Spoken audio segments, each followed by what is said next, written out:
चौथे अध्याय में ज्ञान कर्म संन्यास योग का वर्णन। नमां कर्माणि लिम्पन्ति न मे कर्म फले स्पृहा इति मां यो विजानाति कर्म भी न स बध्यते।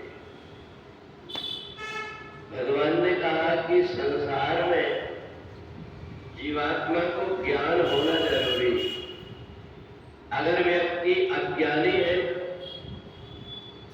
तो वहीं की वहीं वो भटकते रहता है, उसे न अपना ज्ञान हो पाता है और न ही संसार का ज्ञान हो पाता है।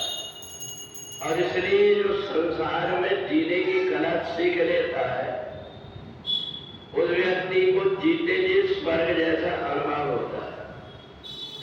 एक व्यक्ति जिसने संसार को समझ नहीं पाया, वो व्यक्ति अगर संसार के बहुत भारी भारी कार्य को भी करता है उसको मजदूरी बहुत कम मिलती है। और एक व्यक्ति जिसने अपने आप को योग बना दिया, जिसने पूर्व जन्म में कोई पुण्य कर्म किया, उसके पीछे अपने आप धन संपत्ति घूमते रहती है।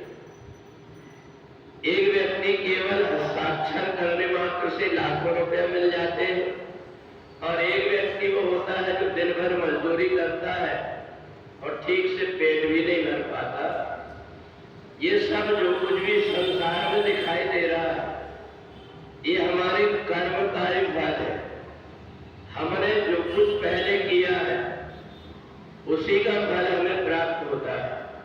एक होता है वीतराग महापुरुष जो संसार में रह करके सब प्रकार के कर्म जैसे एक सामान्य व्यक्ति करता है वैसे करता है, परंतु उसमें वो मानता नहीं। इसलिए नहीं मानता, उसका उद्देश्य अलग प्रकार का होता है।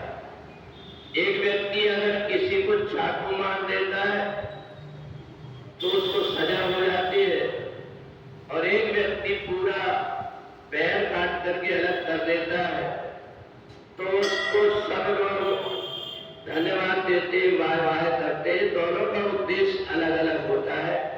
एक डॉक्टर है और एक अपराधी, केवल कर्म एक ही है परंतु उनका जो उद्देश्य है उसके अनुरूप अलग अलग प्रकार का व्यक्ति की धारणा होती है। और ऐसे भगवान ने बताया नमे कर्माणि लिम्पन्ति। अर्जुन को यही तो देख करके मोह हो गया था कि भगवान कह रहे हैं कि मेरा जन्म बहुत पहले हुआ। अर्जुन ने देखा कि भगवान को मेरी उम्र के लगभग है और ये कहते हैं कि मैंने ज्ञान सूर्य को दिया था, तो अर्जुन के अंदर में एक भ्रम हो गया। तब भगवान ने बताया कि मेरा तुम्हारा अनेक जन्म हो गया, बहुनि में व्यतीतानि जन्मानि तव चार्य। तुम माया के वश में होकर के जन्म लेते रहे, इसलिए तुम मरते समय सब कुछ भूल गए और मैं माया को अधीन करके जन्म लिया, इसलिए मेरे को सब कुछ याद है।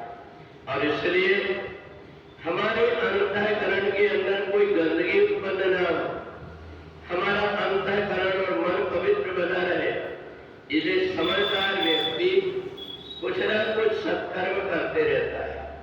और व्यक्ति ने अगर सत्कर्म किया तो उसका लोक परलोक दोनों सुधर जाता है। और इसलिए एक साथ तीनों चीजें कर्म, ज्ञान और संन्यास, हम जो कुछ भी कर्म कर रहे हैं अगर इसमें हमारी मोह आसक्ति है, अगर इससे हमारा कुछ लोभ या लालच है, वो कर्म अलग फल देता है। और संसार में रह करके जिसको कुछ नहीं चाहिए कर्तव्य मान करके अपना कर्म करता है, वो व्यक्ति कर्म करता हुआ भी कर्म के बंधन में नहीं बनता। और यही भगवान ने अर्जुन से करके दिखा दिया कि मैं संसार में तुम्हारे जैसे सब प्रकार के कर्म करता हूं, पर मेरा कर्म में आसक्ति नहीं है, इसलिए मैं कर्म बंधन में नहीं बनता। और इसलिए हमें भी धीरे धीरे ऐसी धारणा बन जाए कि जो कुछ भी हम कर्म कर रहे हैं, इन कर्म का ही फल बाद में हमको भुगतना पड़ता है। और इसलिए सोच विचार करके जो व्यक्ति कर्म करता है उसको बाद में पछताना नहीं पड़ता।